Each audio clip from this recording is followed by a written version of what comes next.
تو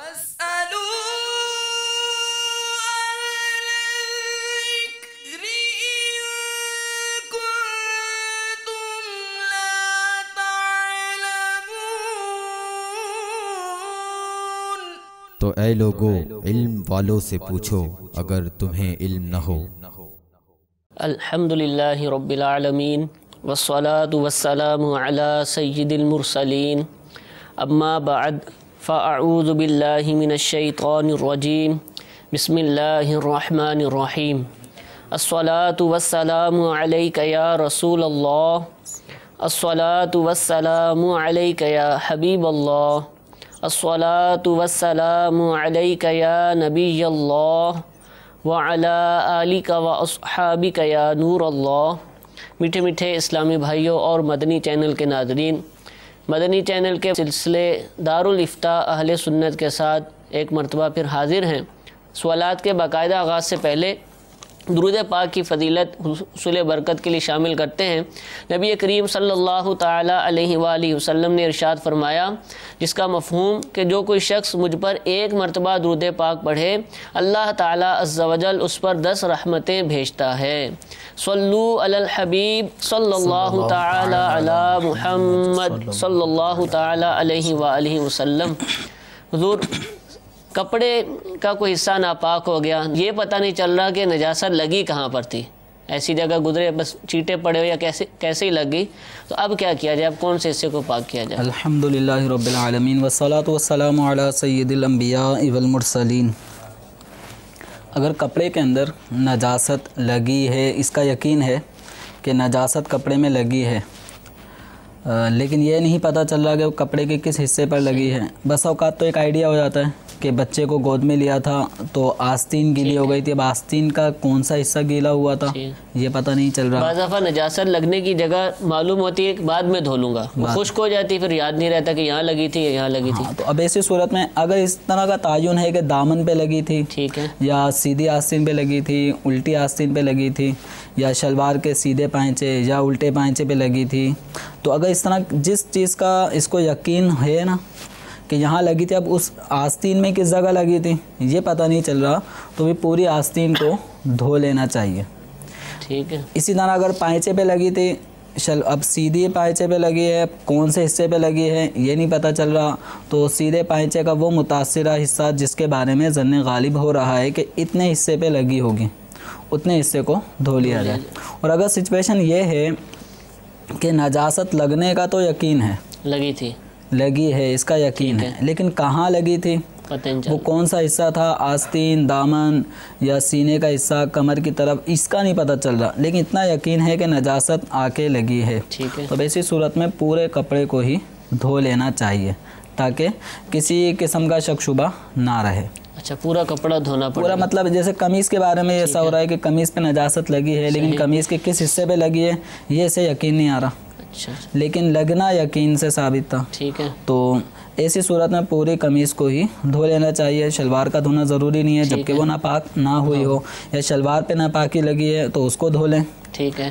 قمیص کا دھونا ضروری نہیں ہے جبکہ اس پہ ناپاکی نہ لگی ہو، تو جس حصے میں ناپاکی لگنے کا یقین ہے اور اس کی جگہ کا تعین نہ ہو رہا ہو، تو ایسی صورت میں جس قدر ظن غالب ہو سکے کہ اس حصے پہ ناپاکی لگی ہوگی اس حصے کو دھو لیں، اور اگر ظن غالب نہیں قائم ہو رہا تو پھر ایسی صورت میں اس کپڑے کو مکمل ہی دھو لینا چاہیے، نچوڑنا وہ سارے معاملات، جس طرح کپڑے پاک کرنے کا طریقہ ہے کہ اس کو اس طرح دھوئے کہ نجاست نکلنے کا ظن غالب ہو جائے، ٹھیک۔ حضور، یہ تو تھا نجاستیں جو اس کو گندگی واقع شمار کیا جاتا ہے، پیشاب، پاخانہ اور اس طرح کی چیزیں۔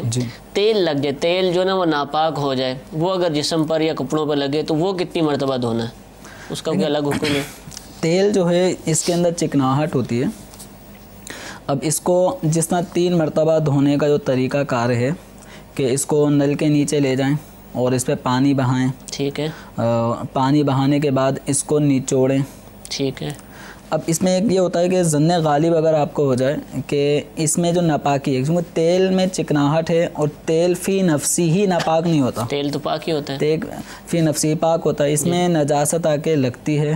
اب اس کپڑے کو دھویا جائے گا اور 3 مرتبہ دھونے کا جو طریقہ کار فقہاء کرام نے بیان فرمایا ہے، اس کا طریقہ میں عرض کر دیتا ہوں۔ مثلا اس کو پانی میں ڈالا آپ نے، اور پانی میں ڈالنے کے بعد نکال لیں، جیسے کسی ٹب وغیرہ میں جب دھو رہے ہوں تو اس کا طریقہ کار یہ ہے کہ ایک ٹب میں ہم نے اس کو ڈال دیا، اس کے بعد پھر اس کو نکالیں، ٹھیک ہے، اور نکالنے کے بعد اس قدر نچوڑیں کہ اب اس میں سے ایک قطرہ بھی پانی باقی نہ رہے، یعنی دھونے والے کی طاقت کے مطابق وہ اس قدر نچوڑ لے کہ اب مزید نچوڑنے کے پر بھی کوئی قطرہ نہیں نکلے گا۔ ٹھیک ہے، اب اس کے بعد میں یہ بتائیے کہ جس کا کپڑا ہے وہی نچوڑے یا کوئی بھی دھو سکتا ہے؟ یہ جو اس کپڑے کو استعمال کرے گا، جو اس کپڑے کو استعمال کرے گا اس کی طاقت کا اعتبار ہے، یعنی اگر وہ خود دھو رہا ہے تو اپنی طاقت، اگر کوئی اس کے کپڑے کو کوئی اور دھو رہا ہے تو پھر ایسی صورت میں یہ ہے کہ دھونے والا اس سے زیادہ طاقتور ہو۔ اچھا، یہ ضروری ہے تاکہ وہ اس کی طاقت سے زیادہ نہیں چھوڑ سکے۔ ٹھیک ہے، اگر دھونے والا اس کی طاقت سے کم طاقت والا ہے، صحیح، یعنی جیسے مرد کی طاقت عورت کے مقابلے میں زیادہ ہوتی ہے، تو اگر عورت دھو رہی ہے تو وہ اتنی طاقت نہیں لگائے گی نچوڑنے میں، ٹھیک ہے، تو اس لیے تھوڑا مسئلہ وہاں پہ دشوار ہو جاتا ہے۔ تو اس میں یہ ہے کہ ایک دفعہ اس کو اس طرح نچوڑ لیا جائے کہ قطرہ پانی کا مکمل نکل جائے، ایک قطرہ بھی نہ ٹپکے مزید نچوڑنے کی صورت میں۔ اب اس کے بعد اپنے ہاتھوں کو دھو لے، یا جہاں جہاں چھینٹیں لگی ہیں ان کو دھو لے، پھر اس کپڑے کو دوسرے پانی میں کھنگا لے۔ اچھا، اس پانی سے تو نہیں ہاتھ دھونے جس میں کپڑا ڈبویا تھا؟ پہلی دفعہ جس ٹب کو استعمال کیا گیا اس پانی کو استعمال نہیں کرنا۔ اچھا، وہ پھینک دیں۔ جی، اب دوسرے پانی کے اندر اس کو ڈال دیں، ٹھیک ہے، اس کے بعد اس میں ڈال کر بھگو کر اچھی طریقے پھر نکالیں اور اس کو اچھی طرح نچوڑیں، ٹھیک ہے، یہاں تک کہ ایک قطرہ بھی اب مزید نچوڑنے سے نہ نکلے، ٹھیک ہے۔ اچھا، اس طرح پھر اس کو تیسرے پانی میں ڈالیں، اور تیسرے پانی میں ڈالنے کے بعد اس کو اسی طریقے سے پانی میں اچھی طریقے سے ڈیپ کر کے پھر اس کو نکالے اور تیسری مرتبہ اس طرح نچوڑ لے کہ اب مزید قطرے نہ نکلیں۔ تو ہر مرتبہ جب یہ کپڑے کو دھو رہا ہوگا ایک دفعہ دھونے کے بعد تو اپنے ہاتھوں کو بھی یہ دھوئے گا، جب تیسری مرتبہ اس طرح کر لے گا تو یہ کپڑا پاک ہو جائے گا۔ اب سوال یہ پیدا ہوتا ہے تیل کی چکناہٹ تو نہیں نکلی؟ یہ تو نہیں نکلتی اتنی جلدی، تو تیل کی چکناہٹ کا نکالنا ضروری نہیں ہے، ٹھیک ہے۔ ایک طریقہ یہ ہے 3 مرتبہ نچوڑنے والا، صحیح، اور یہ 3 مرتبہ نچوڑنے کا طریقہ فقہاء کرام نے بالخصوص ان لوگوں کے لیے متعین فرمایا ہے، ذکر فرمایا ہے کہ جن کو کپڑے پاک کرنے کے حوالے سے وسوسے آتے ہیں۔ اچھا، یعنی اب یہ کلیئر ہی نہیں ہوتا کہ کپڑا پاک ہوا نہیں ہوا نہیں ہوا، وہ اسی کشمکش میں لگے رہتے ہیں اور کئی بالٹیاں بہاتے رہتے ہیں، کپڑا کئی منٹ پہلے ہی پاک ہو چکا ہوتا ہے، لیکن یہ ناپاکی کا وسوسہ جو نا مزید پانی ان کو بہانے دیتا ہے اور یہ پانی بہاتے رہتے ہیں۔ تو ایسے وسوسے والوں کے لیے بالخصوص فقہاء کرام نے یہ 3 مرتبہ نچوڑنے والے طریقے کو لکھا ہے کہ ایک مرتبہ پانی اس پہ بہایا جائے، پانی بہانے کے بعد پھر اس کو نچوڑیں، ٹھیک ہے، اپنے ہاتھوں کو دھو لیں پھر، لیکن نچوڑنا وہی ہے کہ جس کے اندر اب مزید نچوڑنے میں قطرہ نہ نکلے، ٹھیک ہے۔ اس طرح ایک دفعہ نچوڑ لے، پھر دھوئے، پھر دوسری دفعہ نچوڑے، پھر اس کے بعد تیسری دفعہ دھوئے اور اس کے بعد تیسری دفعہ بھی نچوڑ لے۔ صحیح۔ اب یہ وسوسے والے کا یہ وسوسہ اس طرح بیان کردہ طریقے کے مطابق زائل ہو جاتا ہے، ٹھیک ہے، کہ میں نے 3 مرتبہ اس کو اچھی طرح نچوڑ کے دھو لیا ہے۔ صحیح۔ اصل ہے طہارت حاصل کرنا، وہ ہے ناپاکی کو زائل کرنے سے طہارت حاصل ہو جاتی ہے، ٹھیک ہے۔ اب اس کے لیے ایک آسان طریقہ یہ ہے، جو عام طور پہ جن کو وسوسے نہیں اس معاملے میں آتے تو وہ جلدی اس کپڑے کو پاک کر لیتے ہیں کہ نل کے نیچے لے کے جائیں اور پانی اس پہ بہاتے رہیں۔ اب چونکہ نل سے آنے والا پانی یہ بہتا ہوا پانی ہوتا ہے، جاری پانی کے حکم میں ہوتا ہے، تو اب اس کے نیچے کپڑا لے جائیں بہتے ہوئے پانی کے نیچے نل کھول کے، اب اس میں پانی بہنے دیں یہاں تک کہ جب اس کو ظن غالب ہو جائے، قوی گمان ہو جائے کہ ناپاکی جو اس کپڑے میں لگی تھی، جیسے تیل ناپاک تھا تو تیل میں جو ناپاکی آئی تھی ٹھیک ہے. تیل تو ناپاک نہیں تھا, تیل میں ناپاکی شامل ہونے کی وجہ سے تیل ناپاک ہوا, وہ کپڑے پہ لگا یا بدن پہ لگا تو اس سے جسم یا کپڑا بھی ناپاک ہو جائے گا. تو اب یہ ظن غالب جب اس کو ہو جاتا ہے کہ اس تیل میں شامل نجاست میرے اس قدر پانی کے بہانے کی وجہ سے زائل ہو چکی ہے, نکل گئی ہے, تو اس صورت میں اس کا کپڑا پاک ہو جائے گا. اب سوال وہی کہ تیل کے چکناہٹ تو باقی ہے, تو تیل فی نفسی پاک تھا, ازالے نجاست ہو گیا, تیل پاک تھا وہ ناپاک ہو گیا تھا, جب ازالے نجاست ہو گیا تو نجاست زائل ہونے کی صورت میں تیل بھی پاک ہے. اسی طرح کپڑا یا ناپاک تیل جسم پہ گر جاتا ہے تو اس میں بھی یہی ہے کہ اس کو نل کے نیچے لے جائیں, اچھی طرح 3 مرتبہ اس پہ پانی بہائیں, ٹھیک ہے, اور جب اطمینان ہو گیا کہ نجاست کا اثر ختم ہو گیا ہے تو ہاتھ پاک ہو جائے گا, یا پاؤں تھا وہ پاؤں پاک ہو جائے گا, لیکن اس پہ جو چکناہٹ باقی رہے گی اس سے کوئی مذائقہ نہیں. لیکن یہ یاد رہے کہ یہ چکناہٹ والی جو چیزیں ہیں یہ اگر حلال تھیں, پاک تھیں, تو ان کے بارے میں تو یہ حکم ہے کہ اب ان کو اس چکنائی کو دور کرنا ضروری نہیں. ٹھیک ہے. ہاں اگر چکنائی ناپاک ہو, خود ہی وہ چکنائی ناپاک ہو, چکنائی ہی ناپاک ہو, مثال کے طور پہ کسی مردار جانور کی چربی, ٹھیک ہے, یہ چکنائی ہوتی ہے اس میں, اگر یہ مردار جانور کی جو چربی تھی وہ ہاتھ پہ لگ گئی یا کپڑے پہ لگ گئی تو ہاتھ اور کپڑا ناپاک ہو جائے گا. اب ناپاک ہونے کی صورت میں اب اس چکناہٹ کو دور کرنا ضروری ہے, جب تک یہ چکنائی باقی رہے گی کپڑا یا جسم پاک نہیں ہوگا. ٹھیک ٹھیک. حضور یہ دوسرا یہ آپ نے فرمایا کہ یہ 3 مرتبہ جو ہے یہ وسوسے کے لیے, اگر کسی کو ایک مرتبہ میں اطمینان ہو جاتا ہے ابھی میں نے تو پاک کر لیا, اصل تو یہی ہے نا ازالہ نجاست, تو جب نجاست زائل ہونے کا یقین ہو جائے, ٹھیک ہے, یا یقین نہیں ہو رہا, ظن غالب ہو جائے, قوی گمان ہو جائے, تو یہ قریب ظن غالب قوی گمان بھی یقین کے ساتھ ملحق کیا جاتا ہے, یقین جیسی ہی کیفیت میں آ جاتا ہے. ٹھیک ہے, تو یہ اس کے لیے ہے. ہاں جو وسوسے والے ہیں ان کے لیے طریقہ فقہاء کرام نے لکھا ہے, اور اس میں تاکہ ان کا وسوسہ دور ہو جائے, اور اگر کسی کو یقین حاصل ہو جاتا ہے کپڑا پاک کرنے پانی بہانے کی صورت میں تو اچھا, جس کو یقین حاصل ہوتا ہے اس کے لیے ہم کہیں گے کہ احتیاطاً 2-3 مرتبہ وہ بھی کر لے, یا اس کو کہیں گے بس اب کافی ہے؟ اصل جو نجاست زائل ہونے کا یقین یا ظن غالب ہو گیا تو کپڑا مزید احتیاط کا حکم, اب مزید احتیاط فقہاء کرام نے لکھی اس کے لیے نہیں ہے. صحیح. حضور یہ راستے کی کیچڑ, اس پہ بڑے لوگوں کو وسوسے آتے ہیں, بارشوں کے دن ہوتے ہیں, یہ کیچڑ لگ جائے اس کا کیا حکم ہے؟ پاک ہوتی ہے؟ راستے کی جو کیچڑ ہے جب تک اس میں ناپاکی کا ملنا یقین کے ساتھ معلوم نہ ہو اس وقت تک راستے کی کیچڑ یہ پاک ہی تصور کی جائے گی. کپڑے پر جسم پر لگ جانے کی صورت میں ان کے ناپاک ہونے کا حکم نہیں دیں گے. لیکن نماز پڑھنے کے لیے چونکہ انسان اللہ تبارک و تعالی کے دربار میں کھڑا ہوتا ہے, نماز پڑھتا ہے, اور وہاں پاکیزگی عبادت کا ایک اہم ترین جز ہے, تو اس پیرائے میں بہتر یہ ہے کہ کپڑے پاک بھی ہوں, پاک ہونے کے ساتھ ساتھ صاف ستھرے بھی ہوں, نظافت بھی انسان کے جسم سے کپڑوں سے ظاہر ہو رہی ہو. تو اس لیے کہ راستے کی کیچڑ اگرچہ پاک ہے جب تک یقین ناپاکی کا نہ ہو, یہ پاک ہے, لیکن نماز پڑھنے کے لیے بہتر ہے کہ اس کو دھو لیا جائے. اگر نہیں دھویا اور نماز پڑھ لی تو نماز ہو جائے گی. ٹھیک ہے, جزاک اللہ. کالز کو اپنے سلسلے میں شامل کرتے ہیں. صلو علی الحبیب صلی اللہ تعالی علی محمد صلی اللہ علیہ وآلہ وسلم. السلام علیکم ورحمۃ اللہ وبرکاتہ.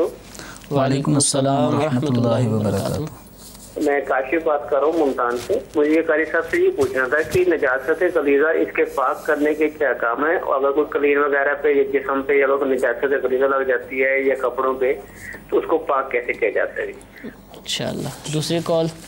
محمود اختاری باب المدینہ کراچی سے. میں مفتی صاحب کی بارگاہ میں یہ سوال عرض کرنا ہے کہ گائے اور بھینس کا دودھ نکالتے وقت عام طور پر یہ ہوتا ہے کہ وہ جانور جو ہے کبھی کبھی کوئی وہ پیشاب کر دیتے ہیں اور وہ ایک اچھی خاصی مقدار میں جو ہے بالٹی میں چلا جاتا ہے, اس کے بارے میں کیا حکم ہے؟ حضور پہلا سوال تھا کہ نجاست غلیظہ, پچھلی مرتبہ آپ نے فرمایا ہوگا, اس کا دوبارہ بھی فرمایا کہ غلیظہ اور ایک خفیفہ ایک لفظ تھا, تو اس کے پاک کرنے کے کیا حکام ہے؟ کپڑوں پر, قالین پر, بدن پر لگ جائے تو یہ ارشاد فرمائیے. لیکن اس میں یہی ہے کہ نجاست غلیظہ یعنی جیسے بچے کا پیشاب یا مرد یا عورت کے اگلے پچھلے مقام سے نکلنے والی وہ چیزیں جن سے وضو ٹوٹ جاتا ہے یا غسل فرض ہو جاتا ہے، تو یہ نجاست غلیظہ ہیں۔ اسی طریقے سے مرغی، بطخ کی بیٹ، یہ نجاست غلیظہ ہیں۔ ایسے ہی حلال یا حرام جانوروں کا گوبر، لید یہ وغیرہ، یہ بھی نجاست غلیظہ میں شمار ہوتا ہے۔ کتے کا لعاب، ٹھیک ہے، یہ بھی نجاست غلیظہ میں شمار ہوتا ہے۔ تو اب یہ نجاست غلیظہ اگر کسی کپڑے پر یا جسم پر لگ جائے تو شریعت مطہرہ نے نماز کے اعتبار سے اس کی 3 صورتیں بنائی ہیں۔ اچھا، درہم کے برابر یا درہم سے زیادہ یا درہم سے کم، درہم کے برابر، زیادہ یا کم، تو اس اعتبار سے یعنی نماز پڑھنے کے اعتبار سے اس کے حکم میں یہ 3 صورتیں بن جاتی ہیں کہ اگر وہ درہم سے زیادہ لگ گئی، اب درہم کیا ہے، ہتھیلی کو ہم کھولیں اور اس میں پانی کے قطرے جمع کرنا شروع کر دیں، یہاں تک کہ جتنا پھیلاؤ پانی کا آخری وقت تک جمع ہو جائے گا، اب ڈالیں گے تو بہہ جائے گا پانی، تو جتنا ہتھیلی میں پانی کا پھیلاؤ پانی کا ہتھیلی میں آ سکتا ہے، اتنی لمبائی چوڑائی پیمائش، یہ ہے درہم کی مقدار۔ تو اگر درہم سے زیادہ نجاست غلیظہ لگ جاتی ہے تو اس صورت میں نماز نہیں پڑھ سکتے، پڑھنا گناہ حرام، نماز ہوگی ہی نہیں۔ صحیح، فرض ہے کہ اس کو دھو کر اس کو زائل کر کے پھر نماز پڑھیں، ٹھیک ہے، یا کپڑے بدل لیں یا دوسرے کپڑے چینج کر لیں۔ اچھا، نجاست اگر نجاست غلیظہ درہم کے برابر لگی ہے تو اس صورت میں نماز پڑھنا ناجائز گناہ اور نماز مکروہ تحریمی ہوگی، مکروہ تحریمی گناہ ہے، اور اس پہ واجب ہوگا کہ اس نماز کو اعادہ کرنا، پاک کپڑے پہن کے اس کا اعادہ کرنا واجب ہوگا۔ اور اس ایسی صورت میں چونکہ نماز پڑھنی ہے اور کوئی کپڑے نہیں ہیں تو اب اس کو اس ناپاک کپڑے کو دھونا واجب ہے، واجب ہوگا، بغیر دھوئے پڑے گا تو نماز مکروہ تحریمی ہوگی، گناہ۔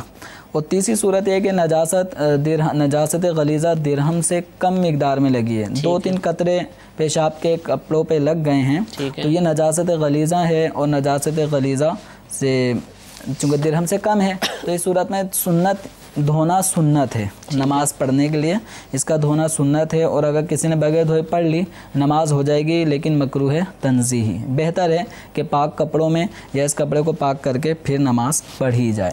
ٹھیک ہے، تو یہ 3 صورتیں ہیں، درہم کے برابر، زیادہ یا کم۔ زیادہ لگے تو پڑھنا ہی جائز نہیں، پڑھنا ہی جائز نہیں، نماز ہوگی ہی نہیں۔ برابر لگ جائے تو واجب ہے کہ واجب ہے، اور کم لگ جائے تو پھر اس کا دھونا سنت ہے، اور نماز پڑھے گا تو ہو جائے گی مکروہ تنزیہی۔ ٹھیک، جزاک اللہ۔ دوسری کال تھی باب المدینہ کراچی سے کہ گائے یا بھینس کا دودھ نکال رہے ہیں، بالٹی پڑی ہوتی ہے اس کے تھن کے نیچے، دودھ نکالتے ہوئے اگر بعض اوقات پیشاب کر دیتے ہوں گے یہ جانور، تو اس کا چھینٹے اگر وہ بالٹی میں گر جائیں تو اب کیا حکم ہے؟ بالکل، اگر یہ دودھ کی بالٹی میں اگر یہ اس کا پیشاب گر جاتا ہے، ٹھیک ہے، بھینس کا، گائے کا، تو یہ بالٹی بھر دودھ ناپاک ہو جائے گا، سارا ہی ناپاک ہے۔ اب جیسے یا تو ڈائریکٹ اس میں تو شاید نہ گرتا ہو، لیکن چھینٹے اس کی اڑ کے اگر اس میں آتی ہیں، زمین پر گرا اور اس سے چھینٹے اڑ کے دودھ کی بالٹی میں آتی ہیں، تو یہ دودھ کی بالٹی میں جو دودھ ہے یہ ناپاک ہو جائے گا، ٹھیک ہے۔ اب ایسے دودھ کو یوں بیچ دینا بھی جائز نہیں ہے۔